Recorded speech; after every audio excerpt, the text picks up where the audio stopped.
주님 안에서 평안히 지내셨죠? 어느덧 느헤미야 성경 산책 12번째 마지막 강의 시간이 되었습니다.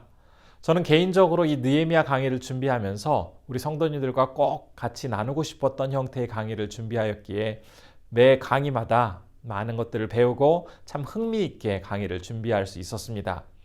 우리 성도님들 어떻게 보면 좀 처음 접하는 형태의 강의가 됐었을 수도 있고 성경 중심으로 강의를 하다 보니 또 여러 가지 한계들도 있었을 텐데 그래도 끝까지 같이 와주신 우리 성도님들께 진심으로 감사 인사드립니다.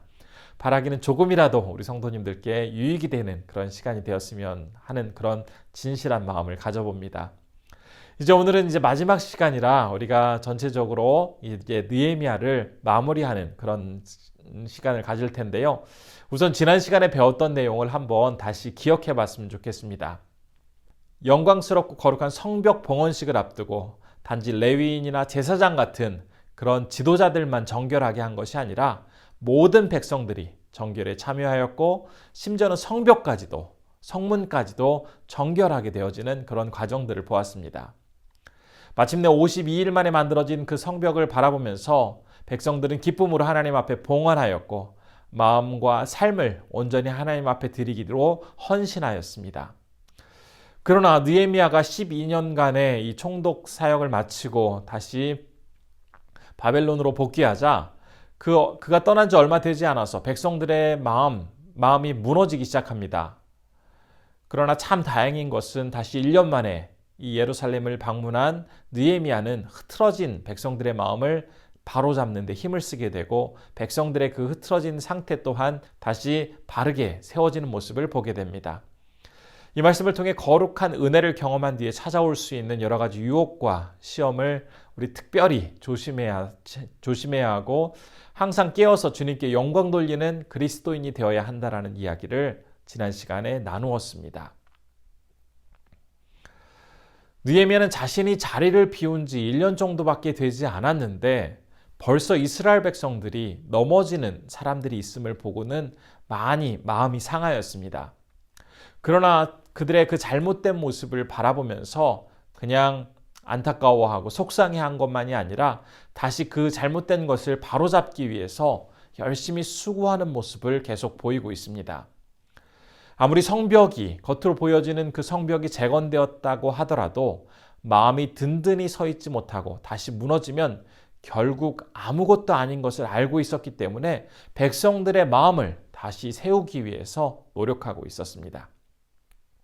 이제 오늘 우리가 살펴보게 될 13장 10절 이후의 말씀을 보면 느헤미야가 백성들을 향해서 꼭 지키고 꼭 붙들어야 할 원칙에 대해서 강조하고 있는 내용이 나오고 있습니다.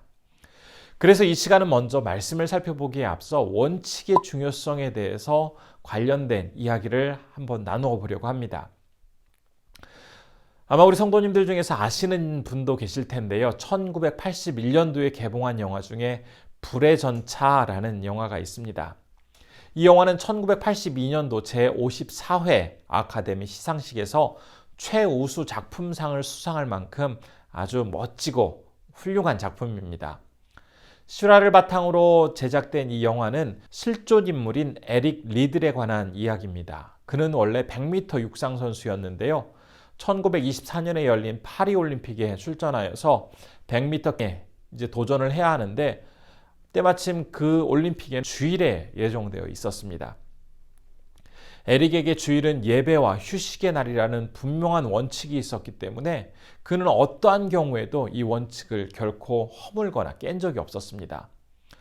결국 뛰지 않겠다라고 결정을 합니다. 사람들은 올림픽에 선수로 나갔으면 국가를 위해서 최선을 다해 뛰어야지 자신의 그 소신을 위해서 선수로서의 임무를 감당하지 않는다면서 그를 반역자라고 비판하기까지 했습니다. 대신 에릭은 이러한 선택을 합니다. 자신의 주 종목은 아니었지만 주일이 아닌 다른 날에 예정되어 있던 400m 경주에 출전할 자격을 얻게 됩니다. 그의 주 종목이 아니었기 때문에 사람들도 그 에릭이 좋은 결과를 얻을 것이다 라고 결코 기대하지 않았습니다. 그런데 경주가 시작되기 전에 누군가 건넨 쪽지를 보고는 에릭은 정말 커다란 힘을 얻습니다. 그 내용은 이런 것이었습니다. 그분을 공경하는 자를 그분, 즉 여기서는 하나님입니다. 그분께서 공경하시리라. 그런데 막상 경주가 시작되자 놀라운 일이 벌어지게 됩니다. 에릭만의 독특한 스타일로 머리를 뒤로 젖힌 채 힘껏 달리게 되어지는데 마지막 이제 코너를 도는 순간 아무도 그를 따라오고 있지 않다라는 것을 알았고 힘을 다해 결승선을 통과했을 때 그는 400m에서 금메달과 함께 세계 신기록을 세우게 됩니다.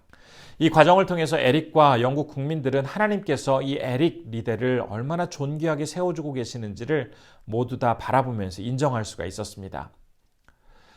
때로는 우리는 하나님의 기준이 무엇인지 알 수 없을 때가 참 많습니다. 그러나 주님은 당신만의 분명한 이유와 기준을 가지고 계십니다. 따라서 우리가 인생 가운데 정말 놀랍고 진정한 승리를 얻기 위한 방법은 너무나 명백합니다. 하나님의 방법대로 우리가 지켜 행할 때 결국 참 놀라운 역사들이 벌어지게 됩니다. 하나님이 말씀하신 그 성경의 원칙대로 지켜 행하게 될 때 우리의 미래를 하나님이 만들어 가시게 됩니다. 이 말씀을 기억하면서 한번 오늘 본문 속으로 들어가 보면 좋겠습니다.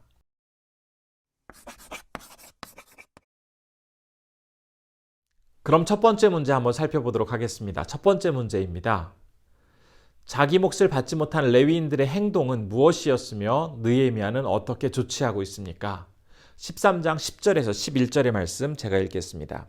내가 또 알아본즉 레위 사람들이 받을 몫을 주지 아니하였으므로 그 직무를 행하는 레위 사람들과 노래하는 자들이 각각 자기 밭으로 도망하였기로 내가 모든 민장들을 꾸짖어 이르기를 하나님의 전이 어찌하여 버림바 되었느냐 하고 곧 레위 사람을 불러 모아 다시 제자리에 세웠더니 지금 이 상황은 레위인이 자신이 받아야 할 그 정당한 것들을 받지 못하자 결국 자신의 밭으로 도망하는 그런 상황이 벌어졌습니다. 이런 모습을 본 느헤미야는 레위인들을 다시 불러서 원래 그들이 있어야 할 자리에 세우고 있습니다. 백성들은 하나님께서 레위인들에게 주도록 명령하신 것을 제대로 주지 않고 있었습니다. 그 결과 레위인들은 더 이상 생활할 수 없어서 그것을 떠나 자기의 밭으로 도망할 수밖에 없었습니다. 이런 상황에서 느헤미야는 백성들에게 다시 레위인에 대한 의무, 즉 레위인들을 보살피고 그들에게 주어야 할 모든 것들을 온전히 감당하도록 요구하였습니다. 그렇게 함으로써 레위인이라는 그런 사람과 그들이 감당해야 할 직분을 원래의 자리로 회복시켜 놓고 있습니다. 하나님의 백성이 하나님의 일을 감당함에 있어서 주님께서 특별히 세워놓으신 일꾼들이 있습니다.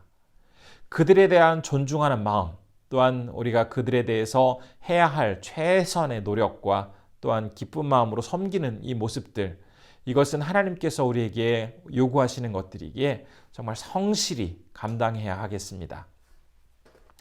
두 번째 문제입니다. 느헤미야는 하나님께 무엇을 기억해달라고 간구하고 있습니까? 14절의 말씀 제가 읽어보겠습니다.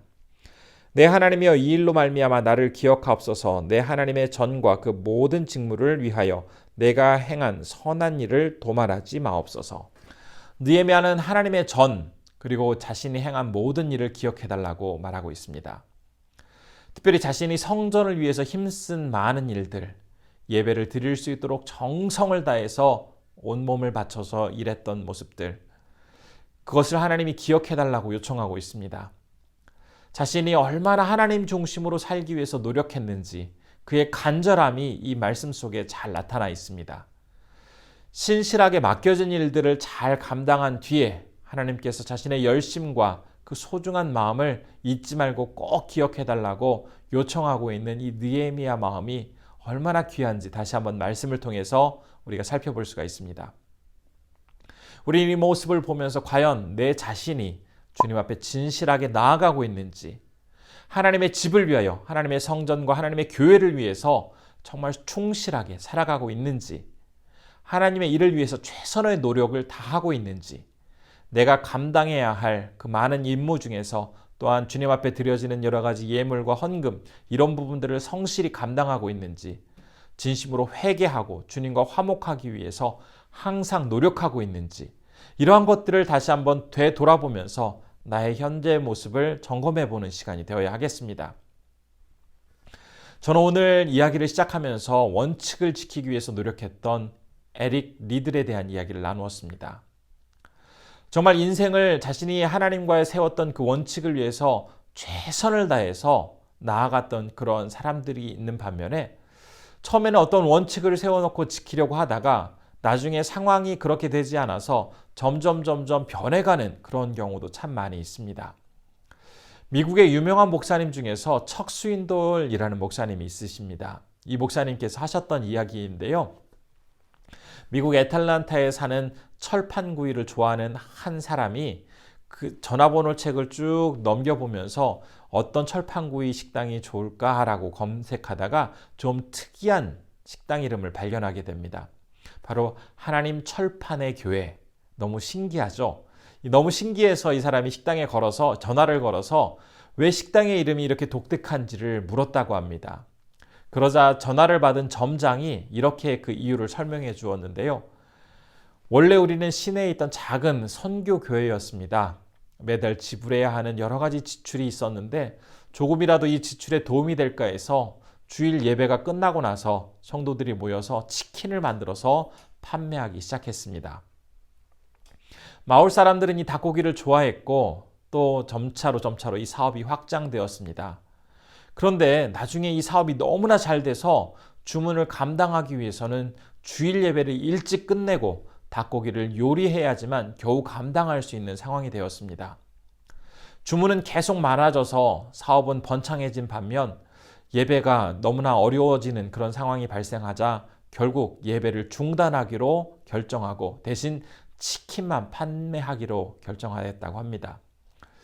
대신 그 예배는 드리지 않지만 그 상점의 이름을 하나님 철판의 교회, 하나님 그릴의 교회라고 유지하기로 했다고 합니다.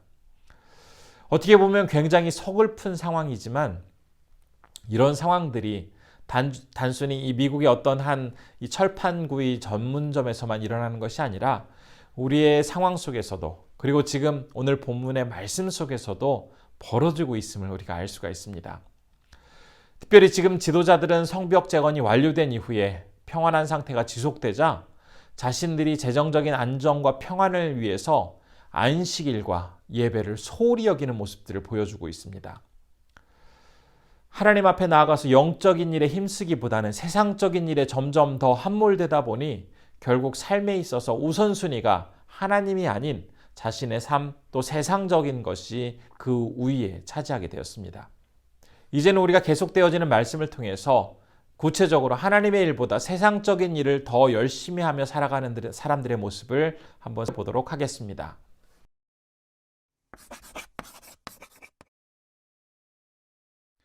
느헤미야가 맡은 중요한 임무는 백성들을 세상에서 구분짓는 것이었습니다.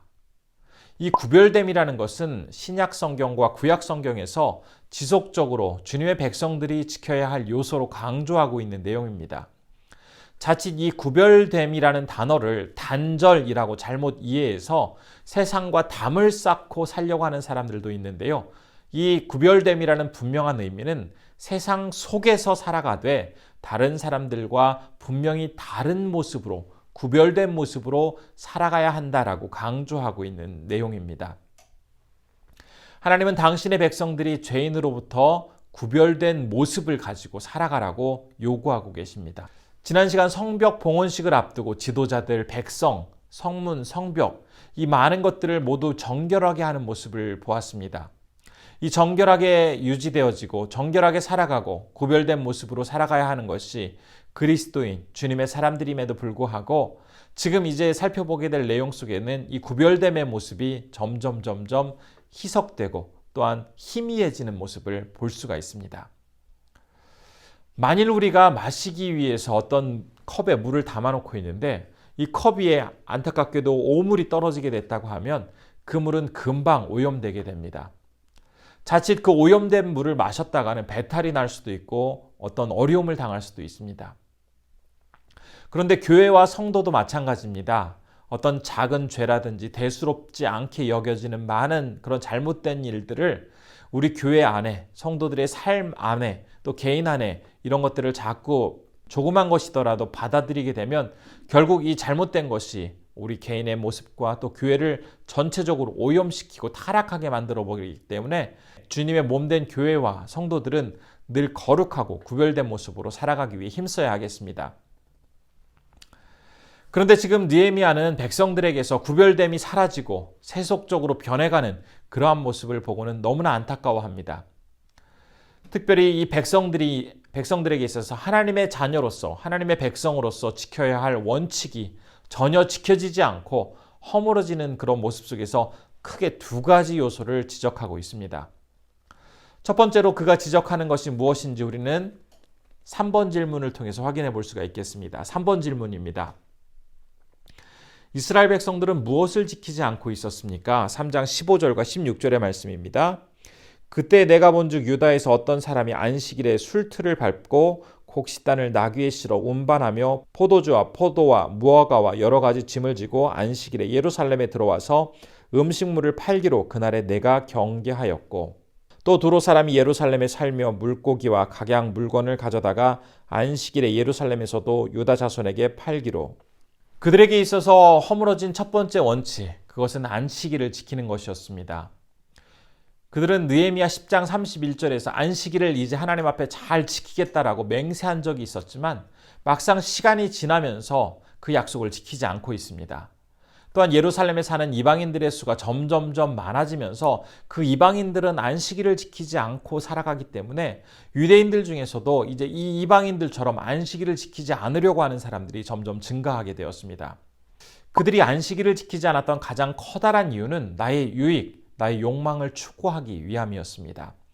하나님이 중심인 삶을 사는 사람은 하나님께서 명하신 그 안식일의 원칙을 온전히 순종하며 살아가게 되었지만 내 유익과 내 계산을 더 먼저 생각하는 사람은 하나님의 말씀을 온전히 따르지 않았기 때문입니다.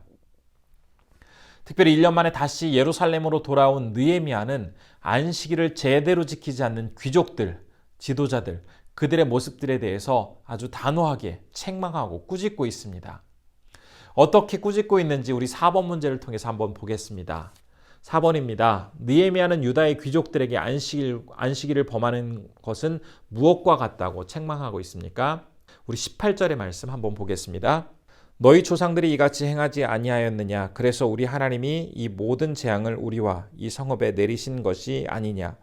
그럼에도 불구하고 너희가 안식일을 범하여 진노가 이스라엘에게 더욱 심하게 임하도록 하는도다 하고.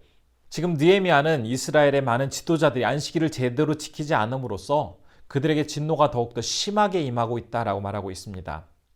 왜냐하면 하나님의 자녀로서 안식일을 지키는 것은 선택의 문제가 아니라 반드시 지켜야 할 의무였고 필수 요소였기 때문입니다. 그런데 이제 이 구약시대의 안식일은 예수님께서 부활하신 이후에 신약시대에는 주일, 일요일을 기념하여 주님의 날로 구별하고 있습니다. 우리가 주일을 지켜야 하는 것은 선택이 아니라 반드시 해야 할, 주님의 자녀로서 반드시 보여주어야 할 필수이고 또한 우리의 의무입니다. 이 날을 온전히 하나님을 위한 날로 구별하여 지키는 모습이 우리에게 필요하겠습니다. 5번 문제입니다. 안식일을 바르게 지키기 위해서 느헤미야는 무슨 일을 하고 있습니까? 19절에서 21절의 말씀 제가 읽겠습니다. 안식일 전 예루살렘 성문이 어두워 갈 때에 내가 성문을 닫고 안식일이 지나기 전에는 열지 말라 하고 나를 따르는 종자 몇을 성문마다 세워 안식일에는 아무 짐도 들어오지 못하게 하였으므로 장사꾼들과 각양 물건 파는 자들이 한두 번 예루살렘 성 밖에서 자므로 내가 그들에게 경계하여 이르기를 너희가 어찌하여 성 밑에서 자느냐 다시 이같이 하면 내가 잡으리라 하였더니 그부터는 안식일에 그들이 다시 오지 아니하였느니라. 지금 느헤미야는 안식일에 이 백성들이 거래하고 여러 가지 일들로 안식일을 제대로 지키지 못하자 성문을 아주 강제적으로 닫고 그것을 지키게 하고 있습니다. 백성들이 안식일을 지키도록 하기 위해서 강제적으로 성문을 닫도록 하는 이 느헤미야의 마음, 정말 얼마나 간절한 마음으로 이 일들을 시행하고 있었을까 다시 한번 생각해 보게 되는데요. 우리가 주일을 온전히 지키기 위해서 우리 또한 이러한 여러 가지 자신의 삶에 있어서 또한 여러 가지 모습 속에 있어서 이렇게 강제적으로 절제하고 또한 우리가 때로는 닫아주는 그러한 시간들도 필요합니다. 온전한 주의를 지키기 위해서 전날 늦게까지 잠을 안 자거나 아니면 피곤하게 몸을 유지하는 것이 아니라 최상의 컨디션으로 다음날 주님 앞에 나아가 예배 드릴 수 있도록 우리가 토요일부터 바른 마음가짐과 건강한 신체 상태를 유지하는 것, 그것이 지속되어서 온전한 주일로 이어질 수 있도록 노력해야 하겠습니다. 여섯 번째입니다. 느헤미야는 누구에게 안식일에 성문을 지키도록 명령하고 있습니까? 13장 22절 말씀 제가 읽겠습니다. 내가 또 레위 사람들에게 몸을 정결하게 하고 와서 성문을 지켜 안식일을 거룩하게 하라 하였느니라. 내 하나님이여 나를 위하여 이 일도 기억하시옵고 주의 크신 은혜대로 나를 아끼시옵소서. 지금 느헤미야는 안식일을 제대로 지키지 못하는 백성들을 위해서 성문을 지키는 일에 레위 사람들을 세우고 있습니다. 정말 이 어떻게 보면 굉장히 중요한 일에 자신이 가장 신뢰할 수 있고 충성스럽게 일을 감당할 수 있는 그런 사람들에게 그 일을 맡기고 있습니다. 만일 이 성문을 지키는 자리에 아무나 그 자리를 세웠을 경우에 어쩌면 뇌물을 받고 그냥 지나가게 하는 사람들도 있을 것이고 아무나 그 안식일에 성문을 지나다니게 할 수도 있었기 때문에 너무나 그에게는 간절하고 중요한 이 임무를 좀 믿을 수 있는 그 레위인들에게 담당하도록 맡기고 있습니다. 느헤미야가 백성들에게 있어서 원칙을 강조함에 있어서 첫 번째로 회복해야 할 원칙은 바로 안식일을 지키는 것이었습니다. 그리고 또 다른 한 가지, 두 번째로 지켜야 할 원칙은 결혼에 관한 부분이었습니다. 하나님의 자녀에게 있어서 이 결혼이라는 것은 궁극적으로 모든 가족 구성원들이 주님을 함께 섬기며 아름다운 연합을 이루어 나아가도록 하는데 목적을 가지고 있기 때문에 만일 가족 구성원 중에서 한 사람이라도 하나님을 믿지 않고 하나님을 따르지 않고 심지어 하나님을 떠난 사람이 있게 되면 이 온전한 연합은 이루어지지 않게 됩니다. 온전한 연합 속에서 하나님을 경배할 수 없기에 주님께서는 철저히 믿음의 가정을 이루도록 요구하고 계십니다. 이제 살펴보게 될 23절 이후의 말씀에서는 바로 거룩하고 구별된 모습으로 결혼과 또 가정을 이루어가라고 우리에게 요구하고 있습니다. 7번 문제 살펴보도록 하겠습니다. 유다 사람들은 어떤 지역 여성들과 결혼하였으며 그들의 자녀는 어떤 영향을 받고 있었습니까? 13장 23절에서 24절의 말씀 제가 읽겠습니다. 그때 내가 또 본즉 유다 사람이 아스돗과 암몬과 모압 여인을 맞아 아내로 삼았는데 그들의 자녀가 아스돗 방언을 절반쯤은 하여도 유다 방언은 못하니 그 하는 말이 각 족속의 방언이므로. 지금 이제 이스라엘 사람들이 아스돗, 암몬, 모압 이 이방 여인과 결혼하는 그런 상황이 벌어지고 있습니다. 그 결과 이제 그들이 낳은 자녀들은 어머니의 언어는 약간은 할 수 있는데 오히려 아버지의 말인 유다 말을 하지 못하는 그런 상황이 벌어지고 있습니다. 우리가 앞에서도 몇 차례 살펴보았는데요. 여기서 이방 여인, 이방 사람과 결혼하지 말라라는 것은 단순히 그 사람이 외국인이기 때문에 안 된다라는 말이 절대 아닙니다. 대신 그 사람이 가지고 있는 우상 중심의 세계관, 이것들을 받아들이게 될 경우에는 결국 하나님을 멀리하고 하나님을 떠나게 되기 때문에 그러한 것들을 경계하라라는 그러한 말씀입니다. 결혼이라는 것은 두 사람이 한 몸을 이루는 과정입니다. 그런데 만일 어떤 한 사람이 이방신을 믿고 이방신의 세계관을 가지고 있다면 자칫 하나님의 사람으로서 하나님의 그 믿음을 가지고 하나님에 대한 믿음을 가지고 살아가는 사람이 그 영향을 받을 수도 있기 때문에 그 이방의 여인을 금하고 있는 것입니다. 여기서 아스돗이라는 그러한 지역의 사람들은 블레셋의 수도가 바로 아스돗입니다. 대표적인 이방 사람들입니다. 그들은 이스라엘을 계속해서 공격했던 사람으로서 우리가 잘 알고 있는 골리앗이 바로 이 아스돗 지방 사람입니다. 이 암몬 지역은 아브라함의 조카 롯의 두 딸 중에서 한 명이 아버지로부터 낳은 그 아들의 후손을 말합니다. 이들도 대표적인 이방인들이었습니다. 특별히 성벽 재건을 방해했던 도비야라는 사람이 이곳 출신입니다. 모압 또한 롯의 또 다른 딸이 아버지로부터 낳은 그 아들의 후손을 말하는데요. 그들은 하나님을 대적하면서 살아갔던 그런 사람들입니다. 그럼에도 불구하고 이 유대인들은 하나님의 명령을 어기고 이런 이방 사람들과 결혼하여서 자연스럽게 그들의 종교와 관습과 언어까지도 받아들이게 됩니다. 그 결과 자녀들은 자기가 사용하는 그 부족의 언어는 이야기할 수 있었고 또 어머니와 함께 오랜 시간을 보내면서 어머니의 그 언어는 어느 정도 구사할 수 있었지만 정작 자신의 민족의 언어인 히브리어는 제대로 구사할 수 없는 그런 상황이 벌어지고 있었습니다. 따라서 느헤미야는 백성들에게 이방인과의 결혼에 대한 문제점을 이야기하면서 특별히 과거 그들 조상 중에서 이 문제 때문에 커다란 위기를 맞았던 한 사람의 이야기를 꺼내고 있습니다. 8번 문제입니다. 이방의 가치관을 가진 여인들을 아내로 맞아서 하나님께 범죄한 대표적인 예가 되는 사람이 누구인가요? 26절과 27절의 말씀 제가 읽겠습니다. 또 이르기를 옛적에 이스라엘 왕 솔로몬이 이 일로 범죄하지 아니하였느냐? 그는 많은 나라 중에 비길 왕이 없이 하나님의 사랑을 입은 자라. 하나님이 그를 왕으로 삼아 온 이스라엘을 다스리게 하셨으나 이방 여인이 그를 범죄하게 하였나니 너희가 이방 여인을 아내로 맞아 이 모든 큰 악을 행하여 우리 하나님께 범죄하는 것을 우리가 어찌 용납하겠느냐. 지금 이방 여인을 받아들임으로써 그가 최후에 굉장히 어렵게 된 그 대표적인 사람 바로 솔로몬의 이야기를 하고 있습니다. 그럼 밧세바와 다윗 사이에서 태어난 아주 존귀한 사람이었습니다. 누구보다도 지혜로웠고 막강한 힘과 권력을 가진 사람이었습니다. 하지만 그의 인생 속에서 후궁 700명, 첩 300명이라는 정말 많은 여성을 그 주변에 둠으로써 특별히 그 여인이 자신의 그 나라에서 가지고 온 많은 우상들, 그것 때문에 결국 이스라엘은 솔로몬 이후에 남과 북으로 나뉘는 아픔을 겪게 됩니다. 이처럼 이방인과의 결혼은 우선 당장 나에게 도움이 되는 것 같고 나를 즐겁게 할 수 있을지 몰라도 결국은 그것 때문에 많은 어려움과 혼란을 가지고 올 수가 있습니다. 따라서 느헤미야는 지금 이 일에 있어서 정말 강력하게 백성들을 가르치고 있는 그런 상황입니다. 이제 우리는 9번 문제를 보도록 하겠습니다. 대제사장 엘리야십의 손자 요야다의 아들은 누구의 사위가 되었습니까? 28절과 29절의 말씀 제가 읽겠습니다. 대제사장 엘리야십의 손자 요야다의 아들 하나가 호른 사람 산발랏의 사위가 되었으므로 내가 쫓아내어 다시 그를 떠나게 하였느니라.